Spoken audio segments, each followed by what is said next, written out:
अरवी का सालन जो कि बहुत मज़े का है, ज़बरदस्त है। इसकी लुक देखिए, टेस्ट है, मैं टेस्ट करके आपको बताती हूँ, यकीन जाने बहुत मज़े का है।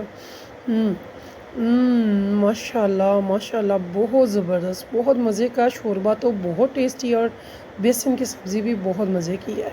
तो चलें फिर चलते हैं रेसिपी की तरफ। बिस्मिल्लाहिर्रहमानिर्रहीम, शुरू अल्लाह के नाम से जो बड़ा मेहरबान निहायत रहम करने वाला है। तो अस्सलाम वालेकुम व्यूअर्स, कैसे हैं आप? इंशाअल्लाह ताला मेरी यूट्यूब फैमिली अल्लाह पाक के फ़ज़ल व करम से बख़ैरियत होगी। तो यहाँ पे मैंने डाल दिया है हाफ़ प्याली दही का। दही में डालेंगे कुछ स्पाइसेस। तो यहाँ पे मैंने जिस देगची में बनाना है उसी में मैं ये डाल रही हूँ अभी। तो हाफ़ टेबल स्पून मैंने डाला है नमक का, हाफ़ टेबल स्पून मैंने डाल दिया है लाल मिर्च का, हाफ़ टेबल स्पून ही मैंने डालना है इसमें गरम मसाले का, और हाफ़ टेबल स्पून ही मैंने डाला है सूखा धनिया पाउडर का, और 1/4 टेबल स्पून मैंने डाला है इसमें हल्दी का। तो यहाँ पे मैंने थोड़ी सी ग्रीन चिलीज़ यानी कि 2 ग्रीन चिली चॉप करके डाली हैं। साथ में मैंने 2 टेबल स्पून यानी कि मीडियम का हाफ़ मैंने प्याज बिल्कुल बारीक चॉप करके ऑमलेट वाला बना के इसमें डाल दिया, बाकी साइड पे कर दिया है। 1 टीस्पून मैंने डाल दिया अजवाइन। अजवाइन जो है वो बेसन की हर फ्राई चीज़ में बहुत मज़े की लगती है। यहाँ पे मैंने हाफ़ टेबल स्पून डाला है सूखी मेथी का, कसूरी मेथी का। तो हम इन चीज़ों को अच्छे से कर लेंगे। अब मिक्स करेंगे, और जिस बर्तन से हमने दही डाली थी जिस कप से, उसी में थोड़ा पानी डाल के इसका कंगाल डाल के तो इसे भी अच्छे से मिक्स कर लेंगे। तो हमने इसकी अच्छी सी बनानी है ग्रेवी। तो यहाँ पे ये देखिए बहुत अच्छे से मिक्स हो चुका है।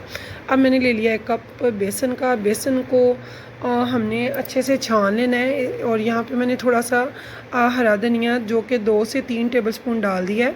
तो बेसन को हमने अच्छे से छान लेना है, इसकी कंप्रोमाइज़ नहीं करना है। एक तो इससे गुठलियाँ जो होती हैं इसमें वो रिमूव हो जाती हैं, सारी खुल जाती हैं। दूसरे जो भी कोई गंदगी कीड़ा वगैरह होता है वो भी निकल जाता है। तो सफाई मस्ट है, तो सफाई का ख़्याल रखना है हमने। तो यहाँ पे अब हमने क्या करना है, हमने जिस प्याली में लिया था बेसन जितना, उतना ही हमने पानी ले लिया है, और उसी मेजरमेंट से हम इसमें थोड़ा थोड़ा करके पानी डालेंगे। यकदम से नहीं मैंने डाला, तो देखेंगे कि कितना पानी लगता है। ठीक है, 1 प्याली बेसन था तो 1 प्याली मैंने पानी लिया है। तो पानी जो है वो मेरा तकरीबन कितना लगेगा वो मैं आपको बता देती हूँ, तो आप अपने हिसाब से भी डाल सकते हैं। तो आपने अब सिर्फ ये देखना है कि इसकी कंसिस्टेंसी हमारी क्या होनी चाहिए, ना ये ज़्यादा रनी हो ना ही ज़्यादा थिक। तो यहाँ पे मेरा थोड़ा सा पानी बच गया है। ठीक है, यानी कि जितना बेसन था मैंने उतना पानी लिया ज़रूर है, लेकिन लगा नहीं। अब हम इसको रख देते हैं चूल्हे पे, फ्लेम कर देते हैं ऑन। फ्लेम कर देंगे यहाँ पे हम मीडियम फ्लेम पे हम इसे पकाएंगे। स्पैचुला मुसलसल चलाएंगे, स्पैचुला को बिल्कुल भी नहीं रोकना है, क्योंकि ये लगने का डर होता है। ये देखिए ये फ़ौरन से थिक होके इकट्ठा होना शुरू हो जाता है हलवे की तरह से। तो हलवे की तरह जब ये होना शुरू हो जाए तो हमने इसे देखना है कि जब ये बिल्कुल सेट हो गया और हलवे की तरह हो गया, हमने ज़्यादा इसे थिक नहीं करना है, नहीं तो ये बहुत टाइट बन जाती हैं जो मज़े की नहीं बनती। तो इसने कढ़ाई ने भी बेसन को छोड़ना शुरू कर दिया। अब हम इसको उतार लेंगे। तो यहाँ पे ये देखिए हमारी रेडी है। तो एक प्लेट को मैंने घी से या ऑयल से ग्रीस कर लेना है, और उसके बाद उसी प्लेट में हमने इसको अमेज़े को बेसन के अच्छे से निकाल लेना है। स्पैचुला की हेल्प से साथ साथ इसको दबाना है और इसको सेट करना है। जिस शेप में भी आप इसे रखना चाहते हैं, गोल शेप में या फिर स्क्वायर शेप, जो भी आप लाइक करते हैं उसी शेप में आप इसको कर लेंगे। तो मैंने स्क्वायर शेप में प्लेट ली है और इसी शेप में मैंने इसको सेट कर दिया है। तो इसको आपने अच्छे से दबाकर सेट कर लेना है। ये साथ साथ ही सेट होना शुरू हो जाता है और ठंडा होना शुरू हो जाता है। हमने इसे अच्छे से फ़ौरन से सेट करना है। सेट करने के बाद हमने रखना है फ्रीज़र में या फ्रिज में इतनी सी देर के लिए कि ये ठंडा भी हो जाए और सेट भी हो जाए। अब एक देगची ले लेते हैं, कढ़ाई, उसमें मैंने डाला मस्टर्ड ऑयल। 1 प्याली मैंने लिया है, जिसमें से थोड़ा सा मैंने बचा लिया है, तो बाकी सारा देगचे में डाल लिया। अब हमने क्या करना है, इसमें डालना है, यहाँ भी ये देखिए मैंने 1 टीस्पून डाला है लहसुन का कुटा हुआ, 1 टीस्पून सफ़ेद साबुत ज़ीरा है, और 1 टीस्पून ही मैंने यहाँ पे लिया है मेथी दाना। इन तीनों को अच्छे से हम भूनेंगे, इनका कच्चापन दूर हो जाना चाहिए 1 डेढ़ मिनट के लिए। इनको अच्छे से भूनने के बाद हमने क्या करना है, हमने यहाँ पे लेना है प्याज 1.5। बाकी की जो प्याज थी उसमें थोड़ा सा पानी डाल के मैंने मिक्सी में अच्छे से एक पेस्ट तैयार कर लिया है। इस प्याज के पेस्ट को हमने भूनना है इतना कि पानी जो है प्याज का वो ड्राई हो जाए और प्याज का कलर चेंज हो जाए और खुशबू आने लगे। बहुत अच्छा सा मसाला इसका हमने बनाना है। तो यहाँ पे देखिए हमारा जो मसाला है माशाल्लाह से वो रेडी हो चुका है। अब हम डालेंगे स्पाइसेस। तो स्पाइसेस इस टाइम पे सारे ही 1 टीस्पून जाएंगे। रेड जो पाउडर है, रेड चिली का एक गरम मसाला है और काली मिर्च है और धनिया पाउडर है और नमक है। तो ये 4 स्पाइसेस है जो कि 1 टीस्पून है सारे सेम, ठीक है। तो इनको अच्छे से हम भूनेंगे ताकि इनका भी कच्चापन दूर हो जाए। तो यहाँ पे ये देखिए अब हमने ले लिया 1 कप दही का। दही को अच्छे से हमने कर लेना है, इसकी गुठलियाँ वगैरह रिमूव हो जाए, अच्छे से फेंट लेना है। फेंट के हमने इसको भी मसाले में ऐड कर देना है। तो बहुत ही स्मूथ सा टेस्टी सा इसका मसाला हमारा माशाल्लाह से तैयार होगा, जो कि टेस्टफुल बहुत होगा, खुशबू भी बहुत ज़बरदस्त आएगी। तो यहाँ पे अब मैंने निकाल लिया है फ्रिज में से अमेज़ा, जो कि रेडी हो गया, सेट हो गया। ये देखिए इसे हम बहुत प्यार से जैसी भी शेप चाहे लाइक करें वैसी बना सकते हैं, स्क्वायर में, स्ट्रिप्स में, या फिर जैसे भी आप पसंद करते हैं। तो मैं इसे डायमंड शेप दूंगी। तो इसे अगर आप वैसे भी खाना चाहें तो इसे आप वैसे भी खा सकते हैं। इसे बस हल्का सा कट करें जो भी शेप चाहे। तो तवे वगैरह पे, पैन पे थोड़े से घी में इसको आप हल्का सा फ्राई कर लें। फ्राई करने के बाद आप इसे चाय वगैरह के साथ खा भी सकते हैं। बहुत मज़े का लगता है, बिल्कुल पकोड़े की टेस्ट देगा आपको, जैसे आप पकोड़े खाते हैं। तो यहाँ देखिए कितनी डिलीशियस, ये देखने में बड़ी खूबसूरत लग रही है इनकी शक्ल, और खाने में तो और भी मज़े के। यकीन जाने जब आप बनाएंगे आपका हाथ नहीं रुकने वाला। तो यहाँ पे ये देखिए ये मैंने सब कट कर लिए हैं।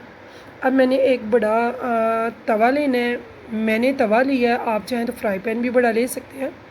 तो यहाँ पे मेरा मसाला जो है माशाल्लाह से बिल्कुल रेडी है। इसमें अब हम डालेंगे पानी, ताकि इसमें शोरबा हम बना सकें। शोरबा इसका बहुत टेस्टी बनता है, बहुत ही मज़े का। तो मैंने 2 से 2.5 ग्लास लिया है पानी का। इसे हमने बॉईल होने के लिए साइड पे रख दिया दूसरे चूल्हे पे। अब मैंने एक बड़ा तवा ले लिया है पैन शेप में। इसमें जो बचाया था हमने मस्टर्ड ऑयल 1 कप में से, वही वाला मैंने इसमें डाल दिया थोड़ा सा। इसी के गर्म हम होने के बाद इसमें डालेंगे अपनी खंडवियाँ। तो ये देखिए एक एक करके इसके ऊपर सारी मैं सेट कर दूँगी। मैंने इसलिए तवा लिया है कि तवा मेरे पास काफ़ी बड़ा है और सारी खंडवियाँ इकट्ठी इस पर मेरी आ जाएंगी। तो आप देख लें, अगर आपके पास बड़ा तवा ऐसा हो तो ठीक है, नहीं तो फिर आप पैन भी ले सकते हैं। तो इस पैन शेप तवे पे मैंने अच्छे से इन खांडवियों को फैला दिया है और बगाहे बगाहे मैं इनको अल्टी पल्टी करूँगी ताकि ये दोनों साइडों से अच्छे से गोल्डन ब्राउन कलर आ जाए, बल्कि ब्राउन नहीं गोल्डन आए। गोल्डन कलर आना चाहिए इसका। बहुत मज़े की लगती हैं, बहुत टेस्टफुल लगती हैं। तो ये ज़्यादा टाइम नहीं लेती, टोटल 2 से 3 मिनट आपको लगेंगे, वो भी लो टू मीडियम फ्लेम पे।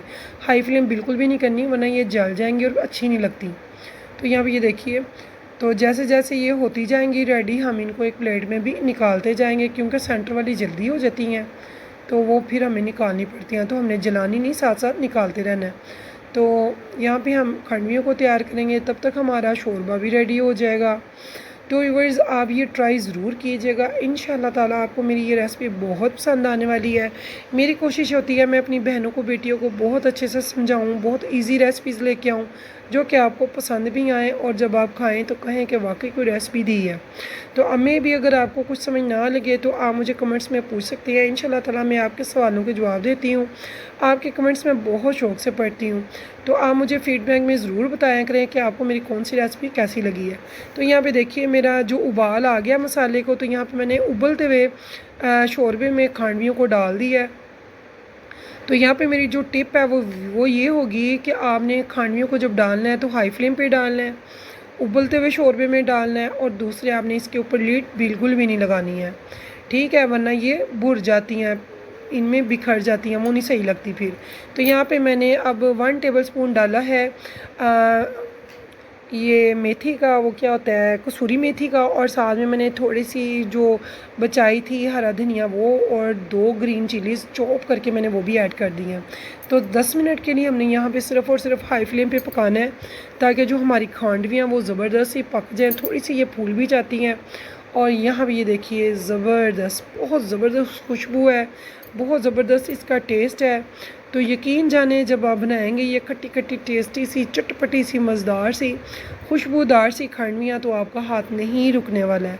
तो इंशाल्लाह ताला आपको ज़रूर पसंद आएंगी व्यूअर्स। अगर आपको मेरी रेसिपी पसंद आए तो प्लीज़ मेरे चैनल को सब्सक्राइब और एक लाइक ज़रूर कीजिएगा, और फीडबैक में बताइएगा कि आपको मेरी रेसिपी कैसी लगी है। शेयर कीजिएगा अपनी फैमिली फ्रेंड्स के साथ, अपने दोस्तों के साथ, अपने रिश्तेदारों के साथ। तो बहुत ही मज़ेदार लजीज सी खानियाँ तैयार हैं। इस उम्मीद के साथ फिर मिलेंगे इंशाल्लाह नेक्स्ट टाइम नेक्स्ट रेसिपी के साथ। तो अल्लाह हाफ़िज़।